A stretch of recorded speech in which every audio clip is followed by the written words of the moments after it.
Sir, মেয়েটার জ্ঞান এখনো ফেরেনি, তবে ভালো হয়ে যাবে বলেছে। আপনি একটু বসেন। অনেক সময় থেকে এভাবে দাঁড়িয়ে থাকার আর বলতে না দিয়ে হাতটা বাড়িয়ে চুপ করতে বলা হলো। পাশের আর একটা ছেলে এগিয়ে এসে চেয়ারটা আরেকটু টেনে দিল। আশেপাশের পরিবেশ দেখে মনেই হচ্ছে না এটা হসপিটাল। কম করে হলেও শতখানেক লোক দাঁড়িয়ে আছে। কিছু লোকের হাতে রাইফেল রয়েছে। হসপিটালের সবাই কাঁপাকাঁপি করছে। ডাক্তার নার্সরা জড়সড় হয়ে মাথা নিচু করে দাঁড়িয়ে আছে। সবার মধ্যে উত্তেজনা, না জানি কি হয়। সবার ভয় একজনকে নিয়ে, সে হলো নিভ্রনীল শাখাওয়াত চৌধুরী। নিভ্র এবার ভ্রুতে আঙ্গুল দিয়ে হালকা উঁচু করে বলে ওঠে, মেয়েটার জ্ঞান ফিরলে আমাকে কল করবে। তার সাথে সাথে সবাই হ্যাঁ বলে ওঠে। নিভ্র সোজা হয়ে সামনের দিকে তাকিয়ে হাঁটা ধরে। তার পেছনে পেছনে তার 10-12 বডিগার্ডস। কিছু দূর যাওয়ার পর আবার ফিরে এসে কাছভেদ করে শুয়ে থাকা অচেতন মেয়েটাকে দেখতে তাকায়, কিন্তু এবারও মেয়েটাকে দেখা হলো না। এলোমেলো চুলে মেয়েটার মাথাটা অপর দিকে ঘুরিয়ে শুয়ে আছে। হাতে তার স্যালাইন আর রক্তের নল, গায়ে তার সাদা চাদর জড়ানো। নিভ্র বিরক্তি মার্কা মুখ করে হাঁটা ধরে আবার। 2 ঘন্টা আগের কথা মাথায় আসতেই তার মেজাজ প্রচণ্ডভাবে ক্ষিপ্ত হয়। 2 ঘন্টা আগের ঘটনা। নিভ্রনীল শাখাওয়াত চৌধুরীর একমাত্র ছেলে, বাবা নামকরা বিজনেসম্যান, দাদা নামকরা মন্ত্রী। তার বাবারা 2 ভাই, একজন বিজনেসম্যান আর একজন মন্ত্রী। এক কথায় মন্ত্রীর গোষ্ঠী। তার বড় চেঁচা 2 ছেলে মেয়ে, এক ছেলে অভ্রনীল আর মেয়ে রাফানেলাই। এই যুগেও তারা সবাই জয়েন্ট ফ্যামিলি থাকে। নিভ্র বাড়ির ছোট কর্তা, পেশায় হার্ট সার্জন। ডাক্তার হওয়ার সাথে নামকরা মডেল, দুটো মিলে বিশাল নাম ডাক্তার। এত কম বয়সে এত নাম চোখে লাগার মতো। ছবির দুনিয়ায় পা দিতে চায় না বলে সে মুভি টুভি করে না, কিন্তু তুখোড় রাজনীতি করে। এটা তার ভালো লাগে। সবই ঠিকঠাক, কিন্তু যে ড্রাগ আর রকচাটা টাইপের স্বভাব। প্রচণ্ড কম কথার মানুষ, একদম কথা বলে না, বললেই হয়। সবাই তাকে ভদ্র বলেই জানে। বইয়ের মাঝে মুখ গুজে থাকা ছেলে সে, কিন্তু মারামারিতে ওস্তাদ। তবে এটা সে তেমন একটা করে না। যাদের উপর রাগ বেশি তাদের সাথে এমনটা করে।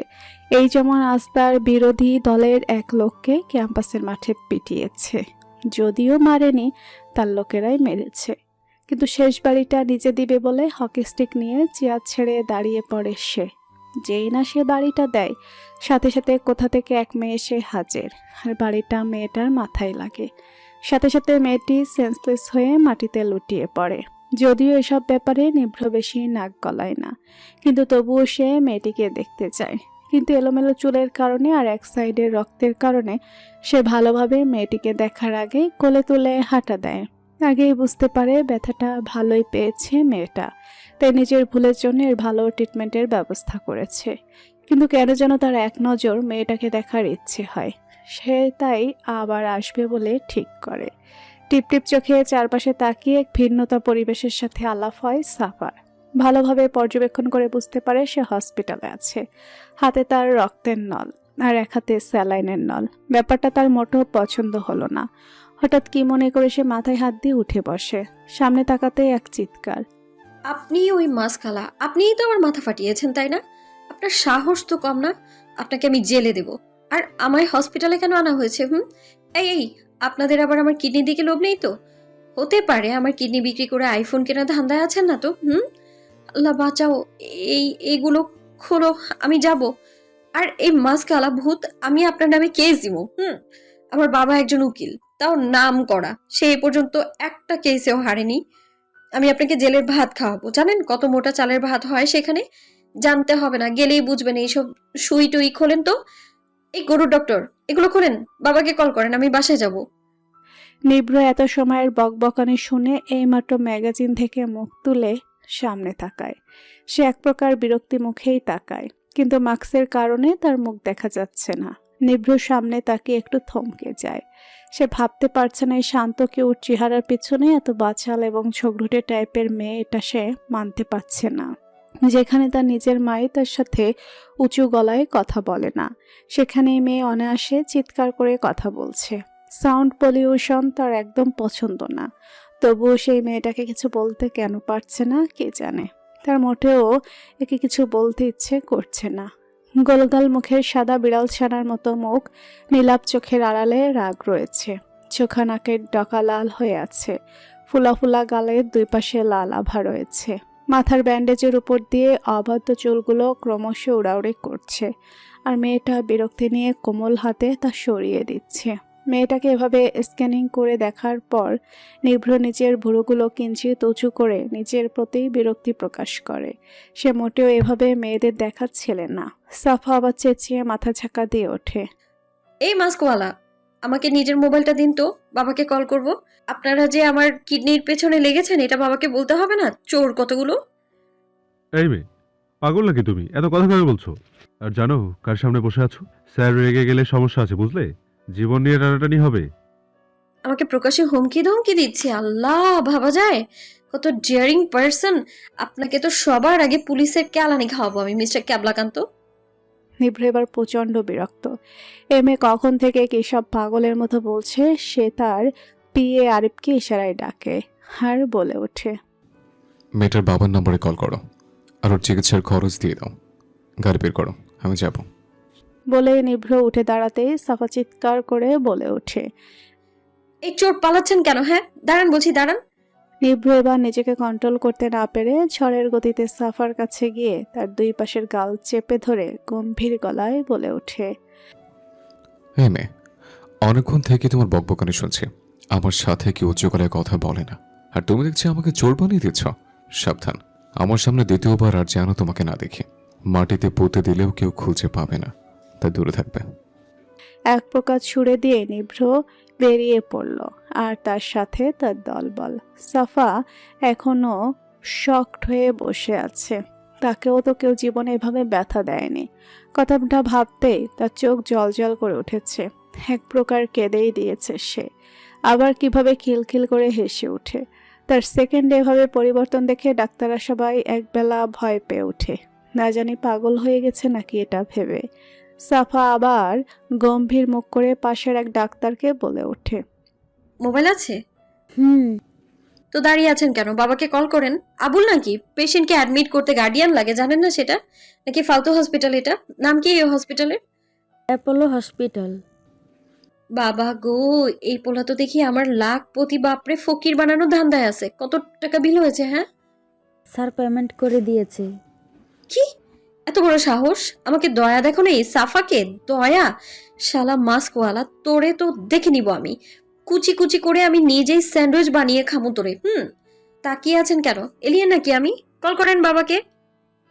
ডাক্তার মনে মনে শিউরে এই মেয়ের মাথায় গোলমাল আছে, কিন্তু নিজের চাকরি বাঁচাতে হবে। এই মেয়েকে কিছু বললে যদি ডাক্তার নিভ্রনীল তাদের চাকরি খায়। যদিও মেয়েটা নিভ্রনীলের কি হয় তারা জানে না, তবে গুরুত্বপূর্ণ কেউ হবে হয়তো। তা না হলে নিভ্রনীলের মতো মানুষ এই মেয়েকে কোলে নিয়ে এই হসপিটালে আনতো না।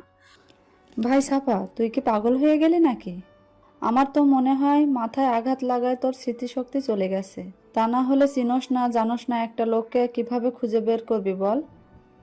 অবশ্যই পারবো, এটা কোনো বড় ব্যাপার না। বাবা বলেছে যে অন্যায় করে এবং যে অন্যায় সহে দুজনেই সমান অপরাধী। বুঝলি ঝুমা, আমিও সেই মাস্কওয়ালাকে ছাড়বো না। বিনা কারণে আমার মাথা ফাটিয়ে 15 দিন আমার সবচেয়ে অপছন্দের জায়গায় থাকতে হয়েছে। ওকে কি আমি ছেড়ে দেবো ভেবেছিস? No, never, impossible. এবার এক কাজ কর, অভিভাইয়াকে কল দে। আবার অভি ভাইয়া কেন? আরে উনি তো ভালো স্কেচ করতে পারে, তাকে দিয়ে ওই মাস্কওয়ালার ছবি আঁকাবো। আরে সিআইডিতে দেখিস নাই ওরা কিভাবে স্কেচ দিয়ে মানুষ মারে, খুনিদের খুঁজে বের করে? আমিও ওই লোকটাকে খুঁজে বের করব। হসপিটাল থেকে আসার পর থেকে ঝুমার মাথা নষ্ট। বেচারি ভেবে পাচ্ছে না এই পাগলকে কিভাবে শান্ত করবে। আর সাফা তো সেই হসপিটালে থাকাকালীন থেকেই মার্কস আলার থেকে নিজের প্রতিশোধ নেওয়ার প্ল্যানিং করছে।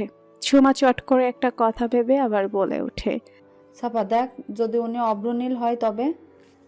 আরে নিভ্রনীল খুব ভালো আর শান্ত প্রকৃতির একজন মানুষ। সে কেন এমন গুন্ডা পান্ডার মতো মারামারি করবে বলতো? আমি জানি বুঝলি, ওই লোক পাক্কা গ্যাংস্টার টাইপের কোনো কিছু। তা না হলে এত লোক নিয়ে কেন ঘুরবে বলতো আমায়? হতেও পারে। ঝুমা নিরাশ গলায় বলে উঠে। নিভ্রনীল দেশের নামকরা মডেল হওয়ায় প্রতি পেপারে ম্যাগাজিনে তার ছবি দিয়ে ভরানো থাকে। সাফা তাকে প্রথম দেখে ছোটমোটো ক্রাশ খেয়েছে, তাই ঝুমা ভেবেছে এর কথা বলে যদি কাজ হয়। যদিও সে জানে তার এই বান্ধবীর এই ক্রাশ খাওয়া কতটা ফাও। ঝুমা তো নিভ্রনীল বলতেই অজ্ঞান, আর এখানে এই মেয়ে বলে চলবে? এর কোনো ঠিক ঠিকানা নাই। বাসায় আসতে আসতে বেশ রাত হয়ে গেছে আজ নিভ্রর। আজ কিছু বিদেশি ব্র্যান্ডের ব্র্যান্ড অ্যাম্বাসেডর হিসেবে তার কাজ ছিল, আবার হসপিটালেও যেতে হয়েছে। কলিং বেল বাজতেই মিস ইফতেখার দরজা খুলে দেয়।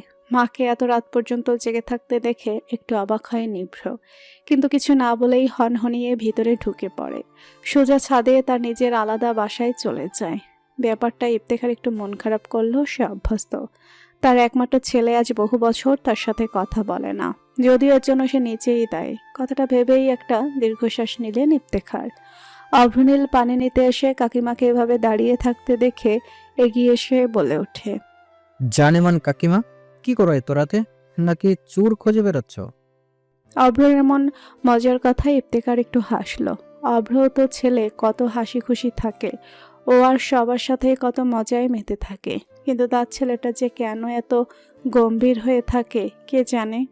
তার তো জানা মতে ছোট ছেলেরা বেশি মজায় থাকে, দুষ্টু প্রকৃতির হয়, কিন্তু তার ছেলে বাকিটা মনে পড়তেই ইফতেখারের চোখে পানি চলে আসে। এই সব কিছুর জন্যেই উনি দায়ী, এটা সে ভালোভাবে বুঝতে পারছে। কাকির চোখে একরাশ হতাশা আর পানি দেখে অভ্র একটু সোজা হয়ে দাঁড়িয়ে পড়ে।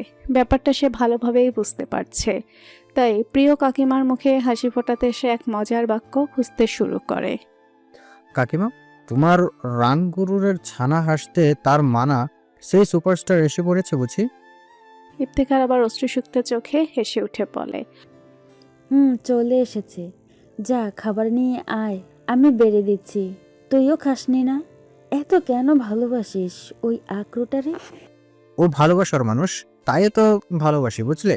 হেই ডাক্তার নিব্রনীল, সাথে আবার সুপারস্টার, এত বই পড়ে কি করবি ভাই?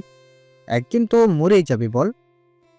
অভ্রর কথায় বুকসেপ থেকে মাথা কাত করে একবার অভ্রকে দেখে নেয়। কালো ট্রাউজার, লাল টি শার্ট পরে, হাতে দুটি খাবার প্লেট নিয়ে দাঁত বের করে দাঁড়িয়েছে অভ্র। এই বাসার সবার মাঝে এই লোকই তার সবচাইতে প্রিয় আর ভরসার মানুষ। যদিও দাদা, বাবা, বড় বাবা, বড় মা, রাফা সবাইকেই সে মোটামুটি পছন্দ করে, তবে এই একটা ছেলে ছাড়া তাকে ঠান্ডা করা মুশকিল। অভ্রর দিকে এভাবে তাকিয়ে থাকতে দেখে সে প্রচন্ড বিরক্তি নিয়ে বলে ওঠে, ওই শালা, আর কতক্ষণ তোর এই প্লেট ধরে দাঁড়িয়ে থাকবো? চাকর পেয়েছিস নাকি? বই রাখ আর আমার কাছে এসে এই গাডা গাডা খাবারের প্লেট নে, তাড়াতাড়ি হারি আপ। অভ্র এবার মুচকি হেসে বই রেখে সামনে এগিয়ে আসতে আসতে বলে ওঠে, তুই তো আমার ফ্রি চাকর, বুঝলি? আমার জামা কাপড়ও ধুয়ে দিস। দেখ কত ময়লা হয়েছে। ইস, ঘৃণা লাগছে। তোর মতো স্মার্ট আর প্রফেসর চাকর থাকতেও আমার এমন অবস্থা, কি আর করব বল? তাই নাকি? তা দিস, কালকে ধুয়ে দিব। এই, কালকে তো তোর ফার্স্ট ডে অ্যাট কলেজ। এই এগুলো কেমন কথা? ফার্স্ট ডে কলেজ বহু আগেই পার করে এসেছি, কালকে তো প্রফেসর হিসেবে যাব। যাই হোক, তুই এত পেশা থাকতে এই পেশায় কেন গেলি আমি বুঝতে পারছি না, একটু বুঝিয়ে বলবি? আরে বোঝস না কে, প্রফেসরদের বহু সুন্দর হয় বুঝলি, তার উপর ফার্স্ট ইয়ারের মেয়েরা তো মাশাল্লাহ সেই হয়, ওদের পটাতে যাব বুঝলি। তুই যাবি মেয়ে পটাতে? এটাও বিশ্বাসযোগ্য? তোর পিছনে তো অলমোস্ট সুন্দরীদের লাইন লেগে আছে। তুই যে মেয়েদের মাঝে সৌন্দর্য খোঁজস না তা আমার জানা আছে, তবে যেটা খোঁজস সেটা বল। মায়া খুঁজি বুঝলি, আমার জন্য লাইন লেগে থাকলে তোর জন্য তো সুইসাইডও করেছে, তবু তুই ফিরেই তাকাস না।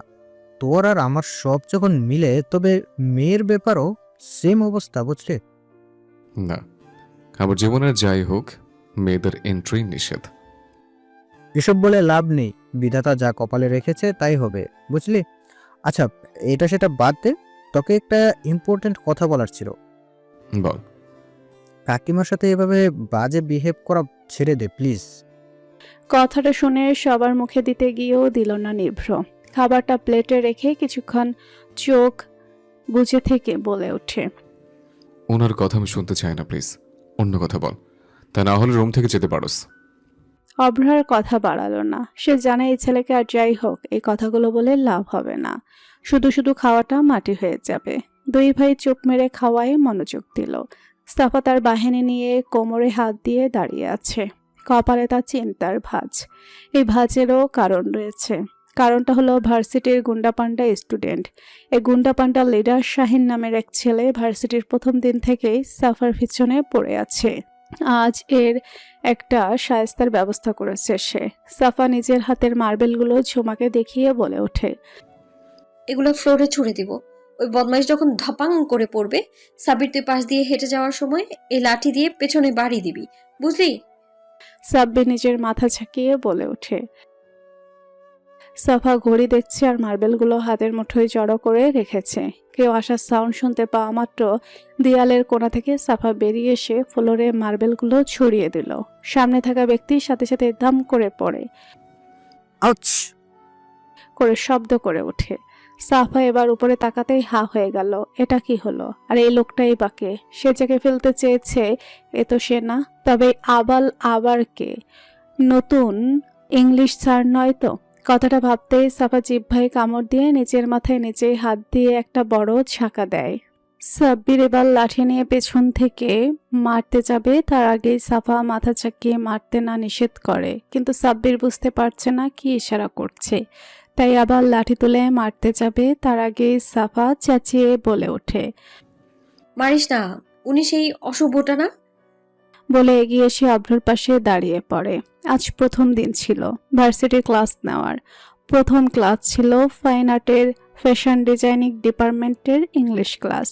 আর প্রথম দিনে এমন ভয়াবহ একটা ঘটনা হবে অভ্র ভাবতেও পারেনি। কিভাবে ভাববে? এটা তো নার্সারির বা 1-2 ক্লাস না, এটা ভার্সিটির ক্লাস। আর ভার্সিটিতেও তো বাচ্চারা পড়ে না যে এগুলো করবে। অভ্র নিজের কোমরে হাত দিয়ে এখনো চোখ বুজে আছে। কুল মেজাজের ছেলে হলেও একবার রাগ উঠলে নিজেকে ঠিক রাখতে পারে না সে। এখন তার রাগ উঠছে, তা প্রচণ্ডভাবে। আজ যে এই কাজ করেছে তার কপালে খুব বড় ঝড় আছে। আজ যে কি হবে এটা ভেবেই অভ্রর মাথা আরো খারাপ হয়ে যাচ্ছে। হঠাৎ একটা অনুশোচনা ভরা মিষ্টি কণ্ঠ কানে আসতেই অন্ত চোখ খুলে তাকিয়ে স্তব্ধ। তার 27 বছরের ক্যারিয়ারে এ প্রথম সে এত সুন্দর কাউকে দেখেছে। এত কিউট মেয়ে হয় নাকি? ফুলা ফুলা গালগুলো আরো ফুলিয়ে হাতটা বাড়িয়ে সাফা বলে ওঠে, আম সরি, আসলে এমনটা হবে ভাবতে পারিনি। এটা আপনার জন্য ছিল না, কিন্তু আপনি হুট করে লাফিয়ে কোথা থেকে এলেন? সরি আবার। অভ্র তাকিয়ে আছে আশ্চর্য মায়ায় গড়া এমে। সে নিজের চশমাটা পাশ থেকে তুলে দেখে তা এক সাইডে ভেঙে গেছে। তবুও সেটা হাতে নিয়ে আর এক হাত বাড়িয়ে উঠে দাঁড়ায়। সাফার হাত ধরে উঠে দাঁড়িয়েছে সে। অভ্র এবার কোমর হালকা ঝাঁকি দিতেই সাফা নিজের হাত ছাড়িয়ে বলে ওঠে, আল্লাহ, এত ভারী কেন আপনি? কি খান বলেন তো? হাত পুরোই ব্যথা হয়ে গেছে আমার। অভ্র এবার প্রায় বলে কি এই মেয়ে? আমাকে ফেলেছে যে 12টা বাজিয়েছে সেদিকে তার খবরই নেই। এতক্ষণ এই মেয়েকে শান্ত মনে হয়েছে, কিন্তু এখন মনে হচ্ছে না, ভয়ঙ্কর হবে এই মেয়ে। তাই সেও একটু টিচারের মতো ভাব নিয়ে বলে ওঠে, you know who am I? Yes, এত যখন ইংলিশ ঠেলছেন, নিশ্চয়ই আমাদের নিউ ইংলিশ টিচার। তো স্যার, আপনাকে স্বাগতম। আর হ্যাঁ, এটার কথা কাউকে বলবেন না। আপনি একটা পেইন কিলার খেয়ে নেবেন, আর কালকে এসে দাম বলে যাবেন কত টাকা হবে। আর 200 বা 300 টাকাই হবে, আমি বরং দিয়ে দেব, কেমন? আর ভুলেও ক্লাসে পানিশমেন্ট দিয়ে ওই ঘটনার শোধ নেবেন না প্লিজ। এটা ভুল করে হয়ে গেছে। আমার আপনাকে এভাবে ফেলার ইচ্ছে ছিল না। আপনার নিয়তিতেই পড়াটা ছিল। এখন আমি কি করব বলুন তো? তবুও আমি কিন্তু সরি বলেছি, মাফ চেয়েছি আমি, তাই না? অভ্র চোখ বড় বড় হয়ে আছে, মুখের হা আরো প্রসারিত হয়ে গেছে। কি ডিয়েরি মেয়েরে বাবা, ভাবা যায়। অভ্রকে নাকানি চুবানি খাইয়ে চলে গেল। সাফা এক দৌড়ে ক্লাসে ঢুকে গেছে। বুকে 2-3 বার থুতুও দিয়েছে। ক্লাস চলাকালীন সাফার ভাবটা এমন যে সে অভ্রকে আগে কখনো দেখেইনি। অভ্রর কোমরকে যে আধমরা করে দিয়েছে এটাও তো তার কল্পনাতেও নেই। সাফার ভাব দেখে অভ্রর আরও অবাক। হসপিটাল থেকে বাসায় এসে নিভ্র শুনতে পাই অভ্র কোমরে ব্যথা পেয়েছে। তুই উপরে না উঠেই তার কাছে চলে যায়। কোমরে আইস ব্যাগ দিয়ে উপুত হয়ে শুয়ে আছে অভ্র। শুয়ে অবস্থায় থেকেই বলে ওঠে, তো তুই চলে এসেছিস? দেখ না রে, কোমর কি গেছে নাকি আছে? নিভ্র সাদা শার্টের হাতের ভাঁজটা আরও তুলতে তুলতে নিজের স্টেথোস্কোপটা টেবিলে রেখে ফ্যানটা খাটের একপাশে রেখে অভ্রর পাশে এসে বসে পড়ে। ডান হাতটা অভ্রর কোমরে রেখে একটু জোরেই চাপ দেয়। অভ্র প্রায় লাফিয়ে উঠে বসে পড়ে। নিভ্র নিজের শুষ্ক ঠোঁটজোড়া জিহ্বা দিয়ে ভিজিয়ে বলে ওঠে, তোর কোমর জীবিত আছে? এবার বল কিভাবে ব্যথা পেলে? অভ্র কপাট রাগ দিয়ে বলে ওঠে, শালা এত জোরে চাপ দেওয়ার কি ছিল? ওহ, ওই মেয়ে যতটুকু না ভেঙেছে তুই তার থেকেও বেশি ভেঙে দিলি। আজ থেকে আমাকে ভাইয়া বলে ডাকবি। কড়াই গনায় 6 মাসের বড় তোর। বড় ভাইয়ের সাথে এভাবে বেয়াদবির শাস্তি তো তোকে দিবই। নিভ্র সব কথাকে উপেক্ষা করে চোখ বাঁকিয়ে একটু ঝুঁকে বলে ওঠে, মেয়ে ভেঙেছে মানে? আরে আর বলিস না, আজ ভার্সিটির প্রথম দিনেই এক ভয়ঙ্কর মেয়ের সাথে দেখা। মার্বেল ছুঁড়ে ফেলে দিয়েছে আমাকে একদম ধারাম করে। কি যে ব্যথা, তার উপর বলে কিনা সরি বলেছি তো। অদ্ভুত। নিভ্রর কেন জানি হঠাৎ করেই হসপিটালে রেখে আসা সেই বকবক করা মেয়েটার কথা মনে পড়ে গেছে। সে না চাইতে এমনটা কেন হলো এটা নিভ্র জানে না। নিজেকে একবার ঝাঁকিয়ে সে বলে ওঠে, তুই কি মেয়েটাকে এমনি এমনি যেতে দিলে? তা না হলে আর কি করব? সরি বলার সাথে সাথে বলে দিয়েছে তাকে যাতে আর কোনো শাস্তি টাস্তি না দিই। আর কি করার? জানোস, ক্লাসে তার ভাব দেখে আমি নিচেই অবাক। তার ভাবখানা এমন, আমাকে চিনেই না, অথচ আমাকে ক্লাস শুরুর আগেই ফেলে চিৎপটাং করে দিয়েছিল। নিভ্র এবার বিরক্তি নিয়ে উঠতে উঠতে বলে ওঠে, ওষুধ পাঠিয়ে দেব রহমত চাচার হাতে, খেয়ে ঘুমিয়ে যাস। আর এত বকবক কিভাবে পারস? আহ, অভ্রত রেগে বলে ওঠে, তুই রোবটের মতো থাকবি দেখে কি আমরাও রোবটের মতো থাকবো? আর যা, তুই টায়ার্ড মনে হয় আজ। কটা অপারেশন করেছিস? 2টা। যা ফ্রেশ হ, আমি খাবার নিয়ে আসি। এই না, তুই ঘুমা, আমি নিজে খেয়ে নেব।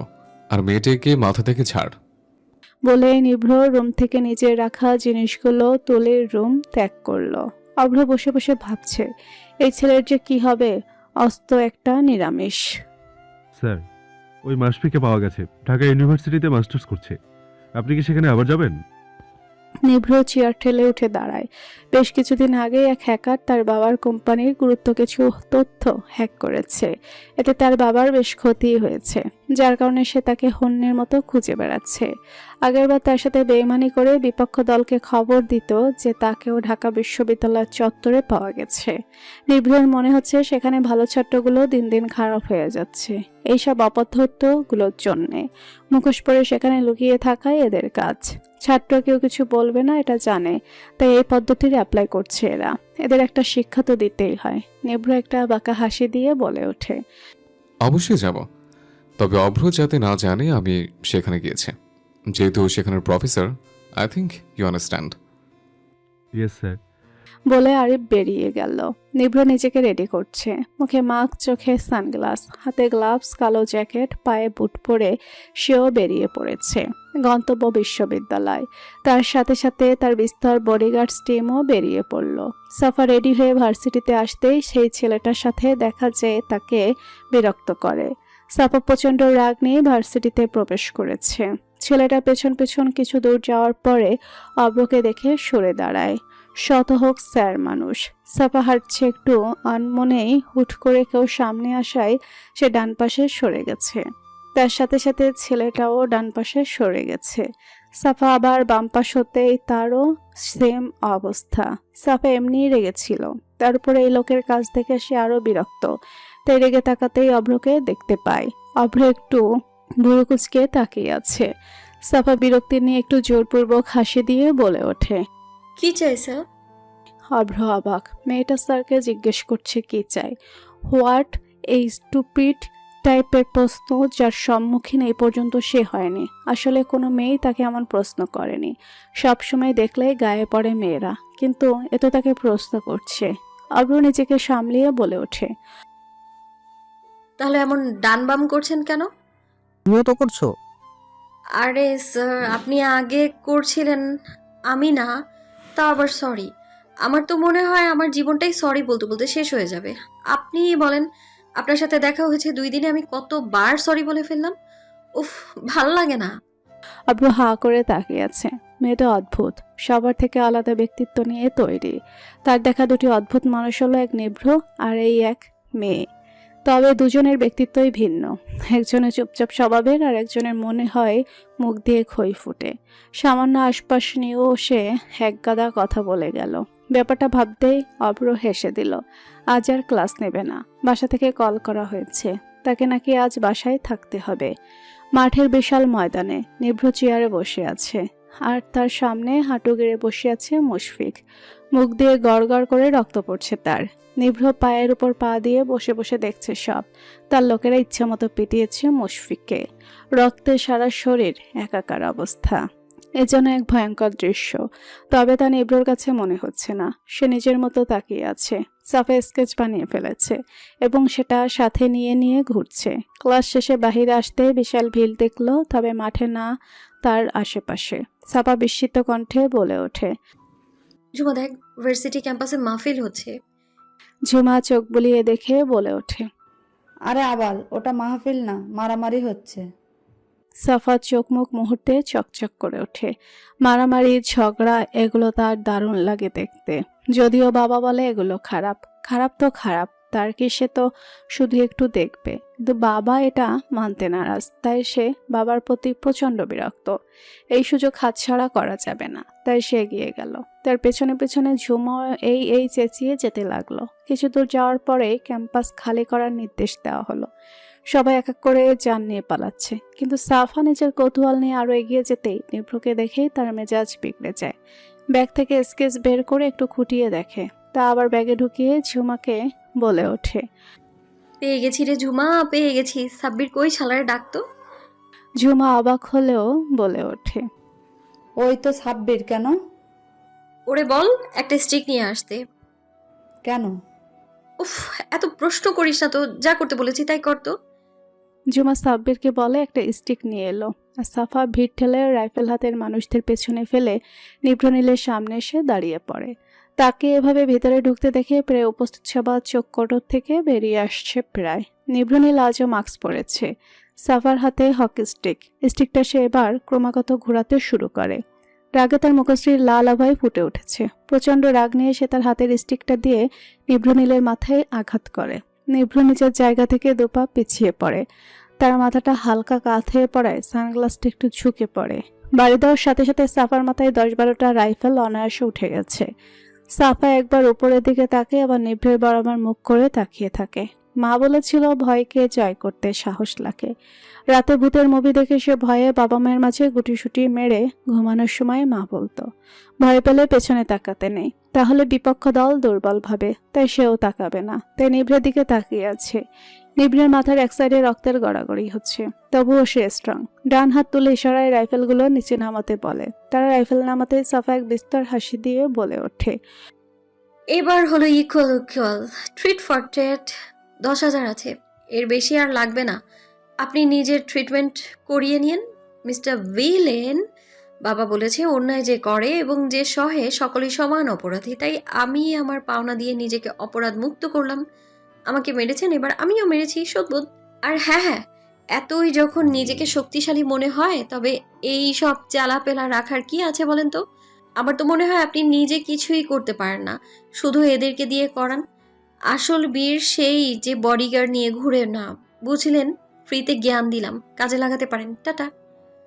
কথাটা বলে স্টিকটা ফেলে দিয়ে নিজের গায়ের ওড়নাটা উড়িয়ে দিতে নিভ্রের চোখে মুখে রেশম পালকের মতো তা আছড়ে পড়ে। ঝাপসা চোখে নিভ্র সাফার দাঁত কেলানো হাসিই দেখতে পেল। তারপরে সাফা ভিড় টেলে আবার চলে গেল। এত লোকের ভিড় থেকে বেরিয়ে এসে এক স্বস্তির নিঃশ্বাস নিল। তারপর এক হাসি হাসলো। মনটা কেমন নেচে নেচে উঠছে, ফুরফুরে মেজাজে লাগছে তাকে। মনে মনে ঠিক করেছে ঝুম, মুক্তা, শিরিন, সাব্বির আর অভিভাইয়াকে ট্রিট দিবে। নিভ্র এখনো দাঁড়িয়ে আছে। তার মতো প্রভাবশালী ছেলেকে একটা পুচকি মেয়ে এভাবে মেরে যাবে, ব্যাপারটা তার লোকেরা স্বপ্নেও ভাবেনি। তাদের এটা ভেবে ভয় লাগছে, না জানি এই রকচটা ছেলে তাদের কি হাল করে। কিন্তু নিভ্র তেমন কিছুই করলো না। সে একদৃষ্টি নিক্ষেপ করেই চলেছে সাফার দিকে। সাফা তো বহু আগেই গায়েব, কিন্তু নিভ্র এখনো তাকিয়ে আছে। নিভ্রর হঠাৎ মাথা ঘুরে উঠেছে। সে দাঁড়াতে পারছে না। কিছু সময়ের মাঝে সে মাঠে পড়ে যায়। তার লোকেরা তাকে তাড়াতাড়ি ধরে হসপিটালে নিয়ে আসে। টিপ টিপ করে চোখ খুলতেই নিভ্র নিজের পরিবারকে সামনে দাঁড়িয়ে থাকতে দেখে। এত মানুষের মাঝে একজনের তার দৃষ্টি কেড়েছে। সে হলো মিসেস ইফতেখার। স্বামী সাখাওয়াতের এক বাহু চেপে সে কেঁদেই চলেছে। তার বিপরীত পাশেই তার বড় মা আর বড় বাবা দাঁড়িয়ে। সামনে সোফায় দাদা বসে আছে। নিভ্র এবার চোখ বোলালো তার দুপাশে। তার দুই পাশে অভ্র রাফা দাঁড়িয়ে আছে। রাফার চোখ মুখ কেঁদে ফুলে গেছে। এই মেয়েটার নিভ্রের প্রতি ভালোবাসাটা প্রখর। ভাইকে যে সে সত্যি খুব ভালোবাসে, এটা নিভ্র এবং অভ্র দুজনেই জানে। অভ্র গম্ভীর মুখে চশমার মাঝ থেকে নিভ্রকে পর্যবেক্ষণ করে চলেছে। নিভ্র এবার হালকা নড়ে বলে ওঠে, জীবিত আছে, এত টেনশনের কিছু নেই। অভ্র তার সব রাগ নিয়ে নিভ্রর জামার কলার ধরে তাকে বসিয়ে দিতে দিতে বলে, শালা হারামি, তুই কি আমার ভার্সিটিতে মারামারি করতে গেছিলি নাকি? এমন অবস্থা হলো কি করে? জানোস একদিন তুই অজ্ঞান ছিলি। নিভ্র ভাবলেশীন ভাবে বলে ওঠে, তো ছিলাম আর কি, এত হাইপার হওয়ার কি আছে? আর সবাই এত কান্না জোরে দিয়েছে কেন? আমি কি মারা গেছি নাকি? ফাজলামি হচ্ছে এখানে? অভ্র রাগে চোখে তাকিয়ে বলে ওঠে, ফাইজলামি তো তুই করস ভাই। বলবি তোর আর আমার মাঝে এত মিল কেন? মানে? মানে খুব স্বাভাবিক। ছোট থেকে দেখছি তুই সব সময় এক ধাপ এগিয়ে। আমি ক্লাসে সেকেন্ড হলে তুই ফার্স্ট। আমি ঢাবিতে চান্স পেয়েছি আর তুই মেডিকেল। আমি এক্সপোর্টে কোর্স করার সুযোগ পেলে তুই হার্ভার্ডের সুযোগ পাস সার্জারি নিয়ে গবেষণা করার। সারা জীবনে তুই এত এগিয়ে কেন থাকস বলবি? নিভ্র বিরক্ত হলো। কিঞ্চিত চোখ কুচকে অভ্রর দিকে তাকালো। বেশি কথা বলা বা শোনা তার মোটেও পছন্দ না, কিন্তু এই অভ্রটা সবসময় অতিরিক্ত কথা বলে, তাই মাঝে মাঝে তার এর প্রতিও বিরক্তি আসে। অভ্র নিভ্রকে এভাবে তাকাতে দেখে আবার বলে ওঠে, আরে ভাই, এভাবে তাকাচ্ছিস কেন? আমি সত্যি কথাই বলছি, বিশ্বাস হচ্ছে না? দেখ, কাল আমি কোমরকে আধমোড়া করে বিছানায় শুয়েছি, আর আজ তুই মাথা ফাটিয়ে হসপিটালের বেডে লেপটে গেলি। আজব না? আচ্ছা, আমাকে তো মেয়ে মেরেছে, তোকে কে এভাবে মেরেছে বলবি? মানে দ্য মোস্ট ফেমাস মডেলকে কে এভাবে মারার সাহস পেয়েছে বলবি? তার চাইতে বড় কথা, তোর মতো ডেঞ্জারাস রাজনীতিবিদ, যার কাছে মন্ত্রীরা অ্যাপয়েন্টমেন্ট নিয়ে কথা বলতে হয়, যার আগে পিছে 16-17টা গার্ডস থাকে, তাকে কিভাবে কে মেরে গেল বলতো? তবে ভাই, সে যেই হোক, বিশাল কলিজার অধিকারী। অভ্রর কথা শুনে নিভ্র সাফার কথা মনে পড়ে গেছে। সাথে সাথে তার চোয়াল শক্ত হয়ে এলো, চোখ লাল হয়ে এলো। হাত মুষ্টিবদ্ধ করতেই স্যালাইনের নলে রক্ত উঠে গেল, যা মুহূর্তে অভ্রর চোখে পড়ে গেল। সাথে সাথে ডাক্তার বলে চেঁচিয়ে উঠল। নিভ্র রেগে আছে এটা বেশ ভালো করে বুঝতে পারছে অভ্র। নিভ্রর দাদা মাহবুবুল এগিয়ে এলো আর বলে ওঠে,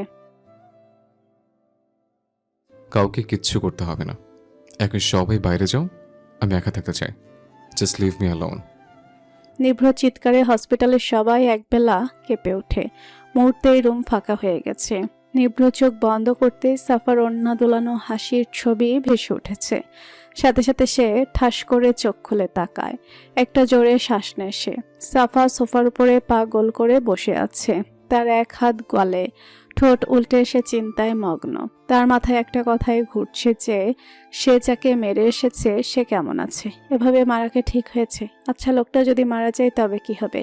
কথাটা ভাবতেই সাফার মাথা ঘুরতে শুরু করে। সবাইকে যতটা সাহস দেখায় ততটা সাহসী সাফা না।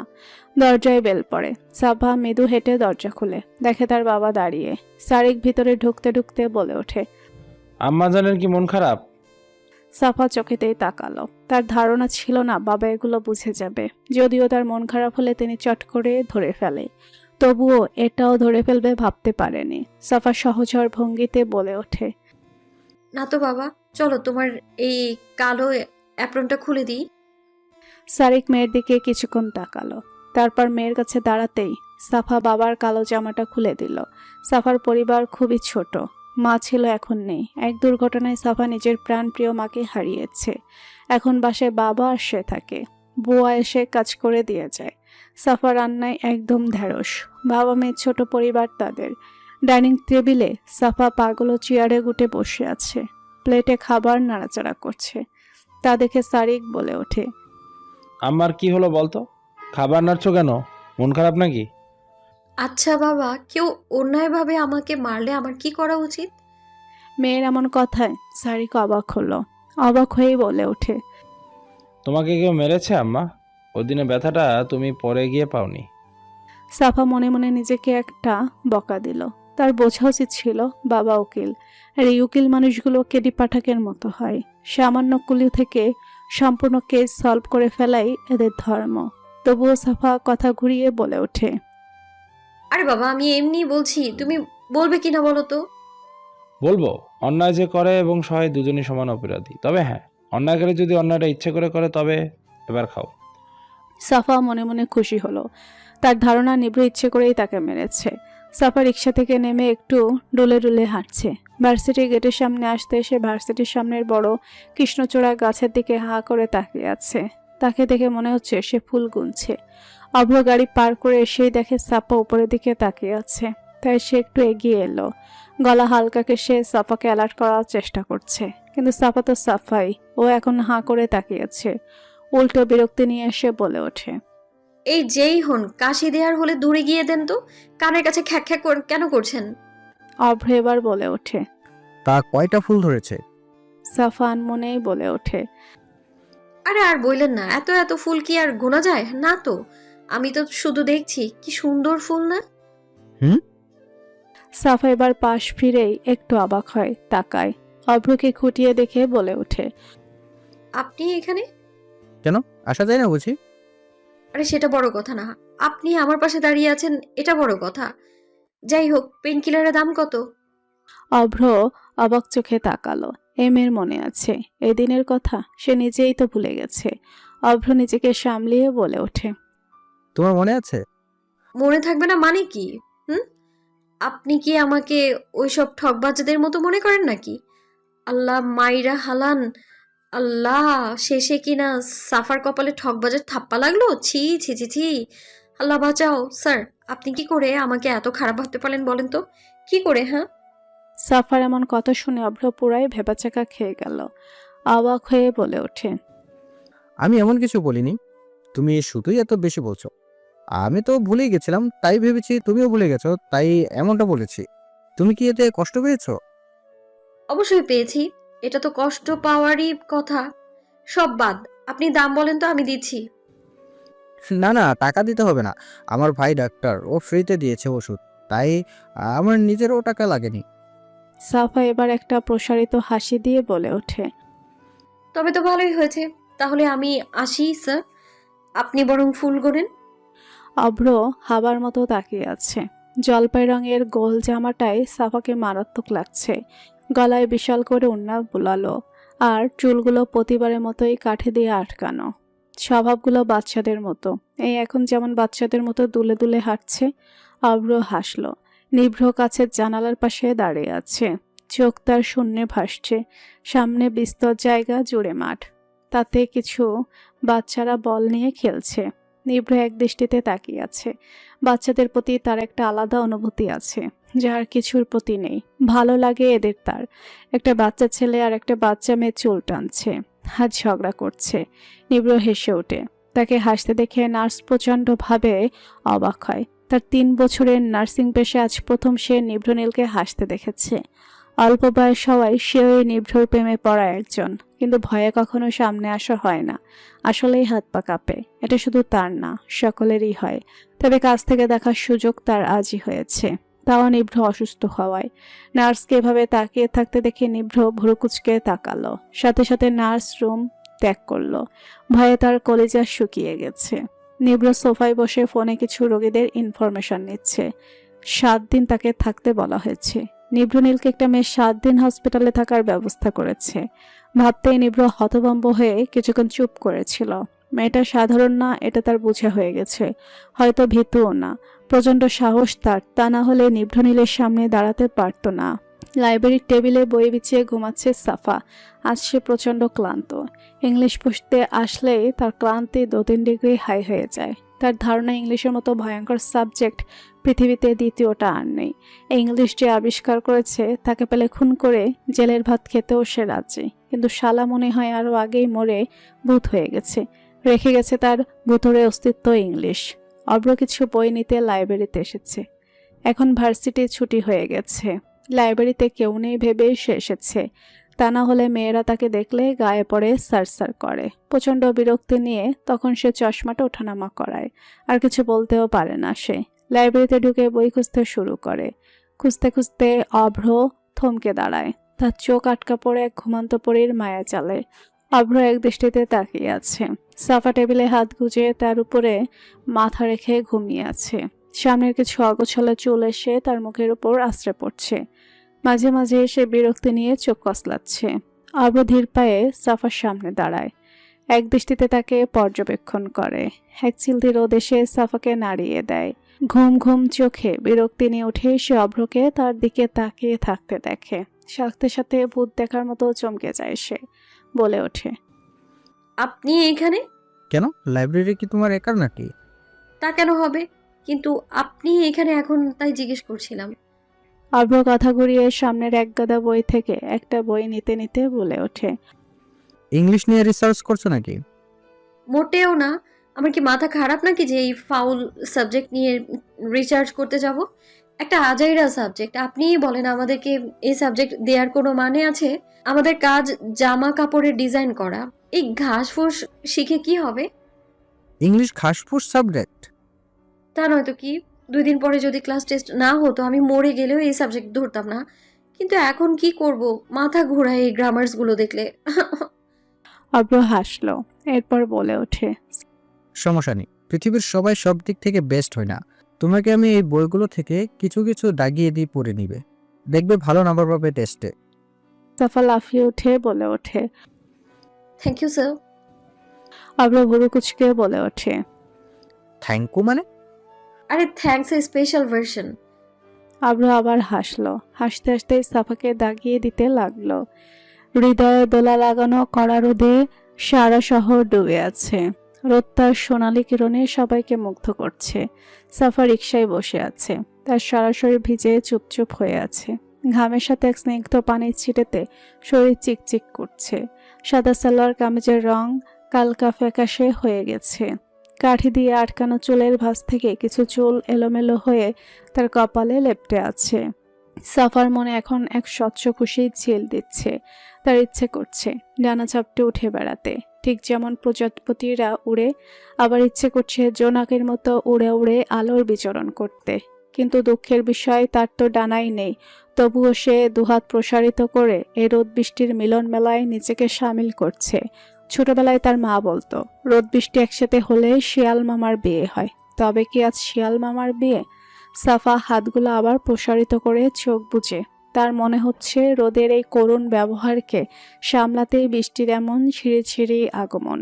কঠোর রোদে বৃষ্টিরা কি সুন্দর দল বেঁধে ঝাপাং ঝাপাং করে শহরের বুকে বর্ষণ হচ্ছে। যেমন জোনাকেরা অন্ধকারে আলো চড়ায়, ঠিক একইভাবে রোদের তীব্রতা কমাতে বৃষ্টির এমন মিষ্টি আগমন। নিজের মনে এসব ভেবেই সে একটা প্রশান্তির দীর্ঘশ্বাস নেয়। ভার্সিটি থেকে ফেরার সময়ও কঠোর রোদের তাপে তার মাথা দপাদপ করছিল, কিন্তু এখন কেমন প্রশান্তি লাগছে। ঘামের সেই বিশ্রী গন্ধ আর আগছে না। সাফার মনে হচ্ছে চলন্ত রিকশায় তার সাথে কেউ ঠেসে উঠে বসেছে। সাথে সাথে চোখ জোড়া চড়ক কোলে খুলে সে পাশে তাকাতেই হতভম্ব। রাগে তার মাথা ফেটে যাচ্ছে। একরাশ রাগ আর বিরক্তি নিয়ে সে বলে ওঠে, আপনার সাহস তো কম না এইভাবে আমার পাশে বসার মানে কি? এগুলো কোন ধরনের অসভ্যতা? আর কি চোখে রিকশা পড়েনি? আমার পাশে কেন বসেছেন আপনি? নামেন। সাফার এমন সাজালো গলা শুনে নিভ্র কিঞ্চিত ভুরু কুচকালো, কিন্তু জবাবে কিছু না বলে একটু ঠেসে বসার চেষ্টা করছে। জীবনে প্রথম রিকশা উঠলে যা হয় আর কি। নিভ্র ভাবতেও পারেনি তার জীবনেও রিকশা চড়ার মতো এমন অভিজ্ঞতাও হতে পারে। কি আর করা, সবই কপালের দোষ। আরিফ তার গাড়ি চেক না করে রেখেছে, যার কারণে গাড়ির তেল শূন্য হওয়ার পরেও সে নিয়ে বেরিয়েছে। কিছু দূর আসার পরে তেল যে শূন্য থেকে মাইনাসে চলে আসছে, এটা গাড়ি যখন খটখট করে থেমে গেছে তখনই সে টের পেয়েছে। আফসোস, তখন কিছুই করার ছিল না। গাড়ির বাইরে আসতেই মেয়েদের কিছু সংখ্যক ভিড় জমে গেছে। তাই না পারতেই সাফাত চলন্ত রিকশায় আশ্রয় নিতে হয়েছে। বাসা থেকে মাস্কও নিয়ে আসেনি, তাই এত বিপদে পড়তে হচ্ছে। কিন্তু সাফার এমন রকচটা কথা শুনে সে ভারী অবাকতায় ভুগছে। সে ভাবতেও পারছে না নিভ্রনীলকে কোন মেয়ে প্রথম দেখে এভাবে চিৎকার করে উঠতে পারে। প্রথম দেখায় বহু মেয়েকে সেন্সলেস হতে দেখেছে, এমনকি চিৎকারও করতে দেখেছে, এই মেয়ের মতো রেগে যেতে দেখেনি, যদিও একে সে ভালো করেই চেনে। 7 দিন হসপিটালে থাকতে হয়েছে মহারানীর জন্যে। অন্য কোনো মেয়ে হলে এতক্ষণে খুন করে দিত, কিন্তু একে কেন যে বকতেও পারছে না তা নিভৃত জানা নেই। এর মাঝে সাফা আবার চেঁচিয়ে ওঠে। এই রিক্সাওয়ালা মামা, রিক্সা থামান আর আপনি নামেন। নিভৃত একটু বিরক্তি নিয়ে তাকিয়ে রিক্সাওয়ালাকে বলে ওঠে। হ্যাঁ রিক্সা, চৌধুরী ভিলে যাব, যত অ্যামাউন্ট চাও দিব। ও সরি, মানে যত টাকা চাও। রিক্সা চালক একটা 25 থেকে 26 বছরের ছেলে, তার উপর নিভ্রনীলের ফ্যান। নিভ্রনীল এখনকার স্টাইল আইকন। তার স্টাইল দেশ ছাড়িয়ে এখন বিদেশে বহু নাম কামিয়েছে, কারণ নিভ্র শুধু দেশের না বিদেশেরও নাম করা মডেল। রিক্সা চালক দাঁত কেলিয়ে একরাশ খুশি নিয়ে বলে ওঠে। আচ্ছা তুলিও, আগে বাসায় নিয়ে যাও। রিক্সা চালক খুশিতে রিক্সায় উঠে পড়ে। সাফা এত সময় হাঁ করে এদের কথা শুনছিল। এবার সে নিভ্রের মুখের দিকে তাকায়। লাল সাদা গায়ের রং, মুখে খোঁচা খোঁচা চাপদাড়ি, চোখগুলো ভারী অদ্ভুত সুন্দর, একদম গাঢ় সবুজ রঙের। চুলগুলো তুর্কি স্টাইলে পিছনে সেট করা, সিল্কি হওয়ায় কিছু চুল কপালে ডান চোখের কাছে এসে লেপ্টে আছে। বৃষ্টির পানিতে সাদা গেঞ্জি ভিজে চুপচুপ হয়ে গেছে। গেঞ্জির বোতাম খোলা আর মাঝে আবার গোল কালো ফ্রেমে সানগ্লাস ঝুলানো। হাতের বাদামি রঙের পশমগুলো লিপটে আছে। সাদা হাতে কালো একটা দামি ব্র্যান্ডের গড়িও আছে। সাফা এবার মনে মনে বলে ওঠে, ম্যাগাজিনে চাইতো বাস্তবে বেশি সুন্দর। একে প্রথম দেখতেই ক্রাশ খেয়েছে, কিন্তু এত শয়তান চাললে কখনো ক্রাশ খেত না। যাই হোক, এগিয়ে আজই ক্রাশ থেকে বাদ দিল সে। কেমন লোক, এত কিছু বলার পরেও বসে আছে। সাফা এবার মুখ কুচকে বলে ওঠে। আপনি নিভ্রনীল না? হ্যাঁ হ্যাঁ, সেই তো। কিন্তু আপনি রিক্সায় কেন? ও, নিজের গাড়ি বুঝি নাই, নাকি গার্লফ্রেন্ড বের করে দিয়েছে নিজের গাড়ি থেকে? যে যাই করুক, আমি অত শত বুঝি না। নামেন আমার রিক্সা থেকে। আর এই রিক্সাওয়ালা, আপনি ওনার কথা এত নাচানাচি কেন করছেন বলেন তো? আপনার সাহস তো কম না? আমি আগে রিক্সা ভাড়া করেছি, তাই আমার বাসায় আগে যাবেন, বুঝলেন? সাফা চেঁচানিতে নিভ্র ভুরু কুচকে তাকিয়ে বলে ওঠে। ঠিক আছে, আগে ওর বাসায় চলো, ওকে নামিয়ে তারপর আমার বাসায়। নিভ্র এমন কথায় সাফা তেলে বেগুনে জ্বলে ওঠে আর বলে ওঠে। তবু আপনি রিক্সা থেকে নামবেন না? আজব লোক তো। সেলিব্রিটি হয়েছেন তো কি হয়েছে? আমি আপনার ফাউল ফ্যানদের মতো না, বুঝলেন, যে আপনাকে দেখে ফিট হব। এই নামেন আমার রিক্সা থেকে। নিভ্র এবার প্রচন্ড বিরক্তি নিয়ে বলে ওঠে। তোমার রিক্সা কিভাবে হলো? এই কথায় কথায় তুমি কেন বলেন আপনি? হ্যাঁ, আপনি করে বলবেন। আর আমি যেহেতু আগে উঠেছি তাই এটা আমার রিক্সা, বুঝলেন? আর বুঝলে ফুটেন। রিক্সা চালক এবার পেছনে ঘুরিয়ে বলে ওঠে। সাফার মাথায় হাত। এই লোক বলে কি আল্লাহ কি মায়েরা হাল্লা? এটা কেমন কথা? সাফা মেয়ে কিনা? শালা রিক্সাওয়ালার কপালে আজকে শনির দশা আছে। সাফার আগে গলায় চেঁচিয়ে বলে ওঠে। এই আপনার সাহস তো কম না? আমি মেয়ে কি না? শালা তুই নিজেই তো পোলা না। নিজেরে দেখেন, গেয়ের মতো স্বভাব আপনার। তা না হলে এই ছেলেরে দেখে এত লাফালাফি ধাপাধাপির মানে হয় কোনো? শালা রিক্সাওয়ালা মামা, আপনারে তো আমি কি করবো এটাই বুঝতে পারতেছি না। এই সবই আপনার জন্য হয়েছে। খুন করে দিব শালার মডেল ফডেল। আমার রিক্সায় উঠে আপনি যত ভেজাল লাগানোর সব লাগাইলেন। আপনারে তো আমি। সাফা বলতে বলতে নিভ্রর বাম হাতের বাহুতে ইচ্ছামতো কিল দিয়েই চলেছে। রিক্সা চালকে তো সেন্স হারাবে অবস্থা। বলে কি এই মেয়ে, কখনো মামা আবার কখনো শালা, আবার একবার আপনি একবার তুই। কথাগুলো শুনেই তার মাথা ঘুরছে। তার উপর সে নিভ্রনীলকে এভাবে মারছে, ভাবা যায়? তার জানা মতে নিভ্রনীল প্রচণ্ড রাগী একজন মানুষ। আর এই মেয়ে কি করছে? সে তো মনে মনে দুরূদ শরীফ পড়া শুরু করেছে। নিভ্র তো ভাবতেই পারেনি তাকে কেউ এভাবে মারতে পারে। মেয়েদের নরম হাতের স্পর্শ সে আগে কখনো এভাবে পায়নি, তো একটু হক্ক চটিয়ে গেছে। রিক্সা চালকের ইশারায় রিক্সা চালাতে বলে সে খপ করে সাফার হাতগুলো নিজের দখলে নিয়ে নিয়েছে। এবার সাফা ভয় পেয়ে পেছনে ঝুঁকে পড়ে। নিভ্র এবার বলে ওঠে। বেশি কথা বলবে না, চুপ করে বসে থাকো, তা না হলে তোমাকে ছুড়ে ফেলতে আমার বেশি টাইম লাগবে না। সাফা এবার প্রচন্ড ভয় পেয়েছে, তাই চুপটি মেরে বসে পড়ে। মনে মনে ভাবছে চুপ থাকাই ভালো, তা না হলে এই লোকটাকে টুপ করে তুলে ঠুস করে ফেলে দিতে একবারও ভাববে না। তার উপর যা বডি, তাকে ফেলতে চেয়ে এর বিন্দুমাত্র কষ্ট হবে না, এটা তার জানা হয়ে গেছে। অভ্র একবার আর চোখে তাকিয়ে আবার চোখ নামিয়ে নিয়েছে। মেয়েটাকে দেখিয়েই তার এখন হাসি পাচ্ছে। ফুলা ফুলা গালগুলোকে আরও ফুলিয়ে বসে আছে, গালগুলো লাল হয়ে আছে। আর ঠোঁটজোড়া উল্টে ফুলিয়ে রেখেছে। ভেজা চুলগুলো কপালে লেপ্টে আছে, ওড়নাটাও গায়ের সাথে লেগে আছে। নিভ্র আবার সাপার উপর ঝুঁকে পড়তেই সে ভয়ে সিটের সাথে হেলান দিয়ে চোখ বুজে হাতগুলো মুষ্টিবদ্ধ করে ওড়না খামছে আছে। নিভ্র একবার তাকে হালকা নিঃশব্দে মুচকি হেসে রিকশার হুডটা তুলে দিয়ে আবার আগের মতো বসে পড়ে, যাতে বৃষ্টির ফোঁটা গায়ে না পড়ে। যদিও তারা ভিজে চুপচুপ হয়ে আছে। সাফে এবার এক চোখ খুলে নিভ্রকে নিজের জায়গায় বসে থাকতে দেখে সেও উঠে বসে। ভয়ে তার জান পাখি উড়ে যায় অবস্থা। কিছুক্ষণ সব নীরব থাকার পর হুট করে নিভ্র বলে ওঠে, বাসা কোথায়? কেন কেন? আসতে বলে যায় না?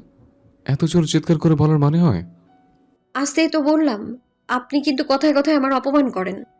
এই, তুমি কি প্রতি কথায় ঝগড়া করে মিশন নিয়ে নেবো নাকি? I just hate sound pollution. আর তুমি অল টাইম ঝগড়া চিৎকার, রবিশ। হোয়াট? আপনার এত বড় সাহস টুকটুককে অপমান? এই অপমানের প্রতিশোধ টুকটুক নিয়েই ছাড়বে। এত হাইপার হয়ে কথা বলে ছাড়া তোমার আর কোনো কাজ নেই না? আশ্চর্যজনক মেয়ে। ওয়েট, তোমার নাম তো সাফা টাইপের কিছু না, তুই টুকটুক আবার কে? ও, ওটা তো আম্মু আদর করে আমাকে টুকটুক ডাকে, তাই মাঝে মাঝে মুখ দিয়ে বের হয়ে যায়। আমার আসল নাম তো সাফরিনা সাফা। সুন্দর না নামটা? সবাই বলে আমার মতোই কিউট। কিউটার তুমি? ও, ঝগড়ুটে মেয়ে একটা। সাফা তো রেগে আগুন। তাকে বারবার অপমান করে এই লোক। সাফা আবার ঝাঁচালো গলায় আঙুল তুলে চোখ ছোট ছোট করে বলে ওঠে, আবার অপমান? এই, আপনি এমন কেন? আপনাকে তো আমি আপনি আমার নাম কিভাবে জানলেন? নিভ্র একটু ভড়কে গেল। মনে মনে ভাবছে এই মেয়ে যদি জানে সেই মাকসলা, তাহলে নিশ্চিত আবার বাড়াবাড়ি দিবে। এমনি সে প্রবলেমে আছে। এই মেয়ে যদি আরও প্রবলেম ক্রিয়েট করে তবে তার অবস্থা খারাপ হয়ে যাবে। সে কথা ঘুরিয়ে বলে ওঠে, তুমিই তো বলেছ। আর তুমি আমাকে কি করবে এটা তো আমি জানি না, কিন্তু তুমি চুপ না করলেও তোমাকে যে আমি রিক্সা থেকে ফেলে দেব এটা আমার জানা আছে। এবার বুঝে থাকলে চুপ করো আর বলো বাসা কোথায়। রিক্সা আগে তোমাকে তোমার বাসায় নামিয়ে দেবে, না হলে তুমি যে কি করবে আমি জানি না। আল্লাহ আমাকে এত ধৈর্য কিভাবে দিচ্ছে আই ডোন্ট নো। সাফা কিছু বলতে গিয়ে আর বলল না। আবুলের মতো মুখের ভেতরে বিড়বিড় করে বলে ওঠে। আমি বলেছি। কিছুক্ষণ পরে বলে ওঠে, এ দাঁড়ান, এ বাড়িটাই আমার। রিক্সা চালক রিক্সা থামাতেই সাফা নেমে পড়ে। তারপর রিক্সা চালককে জিজ্ঞেস করে, ভাড়া কত? 55 টাকা। 50 থেকে 55-তে চলে গেলেন? আপনার সাথে কথা বলাই বেকার। নেহাত আমি ভালো মেয়ে, তাই রিক্সাওয়ালাদের সাথে বার্গেনিং করি না। তা না হলে আপনার কপালে শনি ছিল, ফাউল লোক একটা। সাফার কথায় নিভ্রের মুখ হা হয়ে গেছে। 5 টাকার জন্যও এই মেয়ে লেকচার দিয়ে দিল। আল্লাহ! নিভ্র বলে ওঠে, তোমাকে ভাড়া দিতে হবে না, আমি দিয়ে দেবো। হ্যাঁ ছেলে চলো।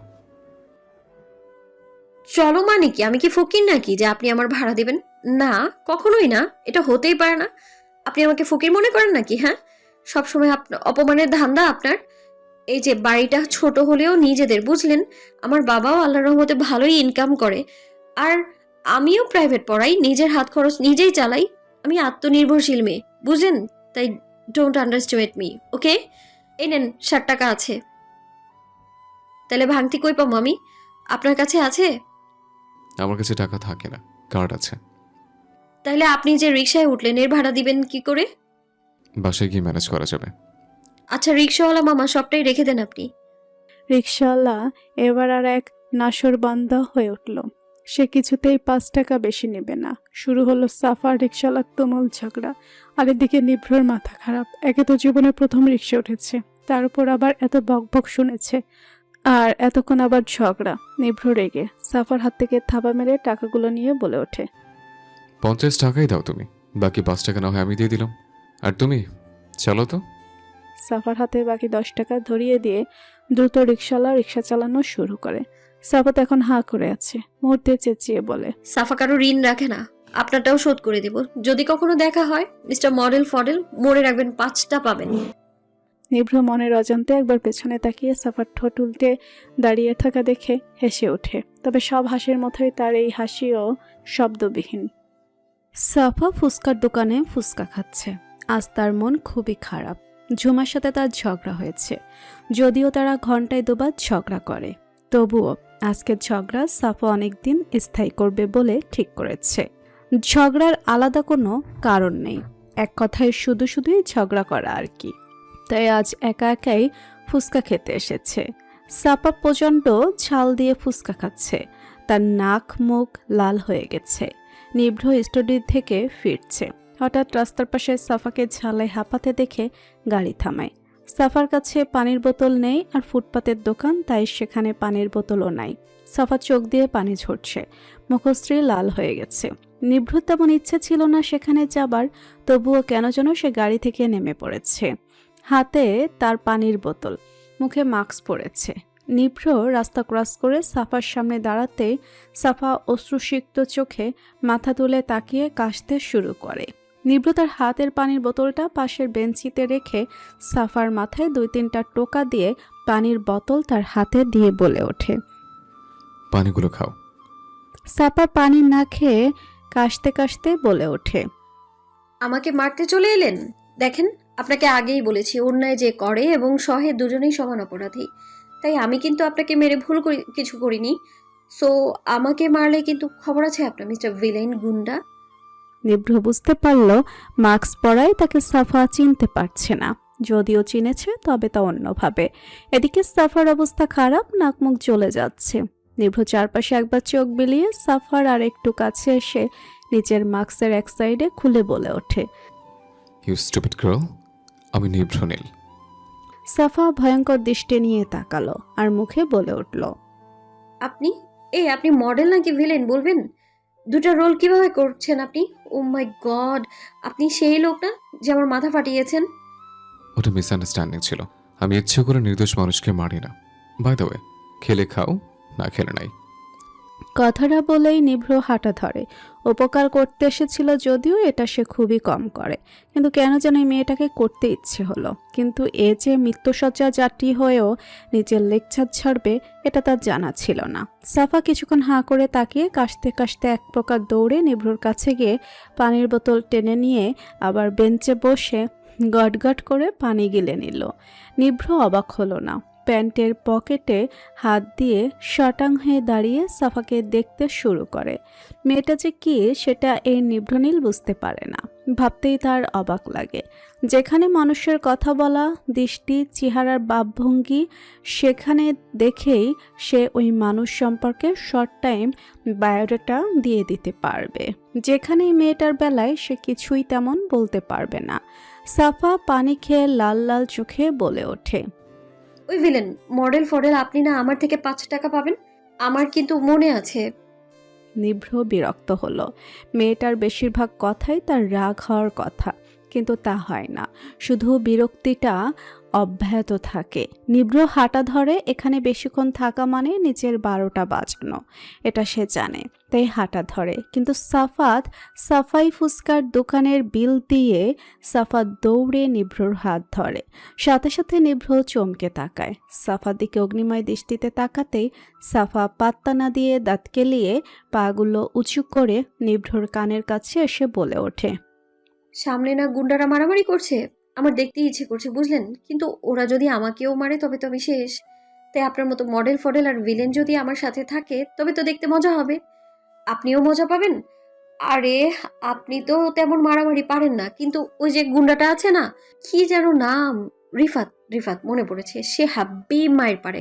চলেন না দেখি, তার বিনিময়ে আমি আপনার 5 টাকা বাড়িয়ে 20-50 করতে পারি। বিগ অফার, রাজি হলে আপনারই লাভ। লক্ষ্মীকে ঠোকরাতে নেই। নিভ্র অবাক চোখে তাকালো। মারামারি দেখার মাঝে কি মজা হতে পারে, আর তাকে নিয়ে যেতে চাইছে। এই মেয়ে তো জানেও না এই রিফাত তারই লোক, আর বলে কি না মারামারি পারে না। কথাটা শুনে নিভ্র মনে মনে বাঁকা হাসে। এই মেয়ে তাকে চেনে না, তাই ভয়ও পায় না। সাফা চোখ বাঁকিয়ে বাঁকিয়ে কথাগুলো বলছে। এক পর্যায়ে নিভ্রকে টেনে নিল। নিভ্র বিরক্ত, চরমভাবে বিরক্ত সে, তবুও কিছু বলল না। সাফা নিভ্রর এক হাত ধরে রেখেছে। নিভ্র ভাবতেই পারেনি একটা মেয়ে অনায়াসে তার হাত ধরবে, যেখানে তার ধারের কাছে সে মেয়েদের তেমন ঘেঁষতে দেয় না। আর এই মেয়ে ডিরেক্ট হাত ধরে নিল, ভয়াবহ ব্যাপার। এখন তো তার রাগ হওয়া উচিত ছিল, কিন্তু রাগ উঠছে না। এটা ভাবেও সে বিরক্ত। অন্য মেয়েরা গায়ে পড়লে তার যেমন রাগ হয়, এই মেয়েটার ক্ষেত্রে ব্যাপারটা হচ্ছে না। কিন্তু কেন? এই কেনর উত্তর নিভ্রর কাছে নেই। সে হাঁটছে, সাফা কেমন বাচ্চাদের মতো দুলে দুলে হাঁটছে আর কত কত অদ্ভুত কথা বলছে। তার যে অদ্ভুত কথার ফুলঝুরি আছে এটা নিভ্র জানে। সে শটাং হয়ে হেঁটেই চলেছে, আর সাফা এটা ওটা বলেই চলেছে। রাস্তার একটা জায়গায় এসে সাফা চেঁচিয়ে বলে, সাইডে চলেন, বেঞ্চে বসে দেখি প্লিজ প্লিজ। নিভ্র চোখ বাঁকিয়ে তাকালো। তার মনে হচ্ছে মারামারি না সিনেমা দেখতে এসেছে সাফা। সাফা তাকে টেনে রাস্তার পাশের বেঞ্চিতে বসালো। নিভ্র তো জাস্ট অবাক। সে নিজের এই জীবনের রাস্তার পাশে আসেনি, এমনকি হাঁটেও নি, আর এই মেয়ে তাকে এভাবে বসিয়ে দিল। কিছু বলতে চেয়েও সাফার হাত গুটিয়ে চকচক চোখে তাকিয়ে থাকতে দেখে কিছু বলল না। সাফা সামনের দিকে তাকিয়ে আছে। রিফাত নামের ছেলেটা অনেকগুলো লোককে মেরে দিয়েছে। হাড্ডাহাড্ডি মারামারি চলছে। নিভ্র মোবাইল বের করে কি যেন করছে। সাফা এবার চেঁচিয়ে ওঠে, ওয়াও, সেই একদম ঝাক্কাস।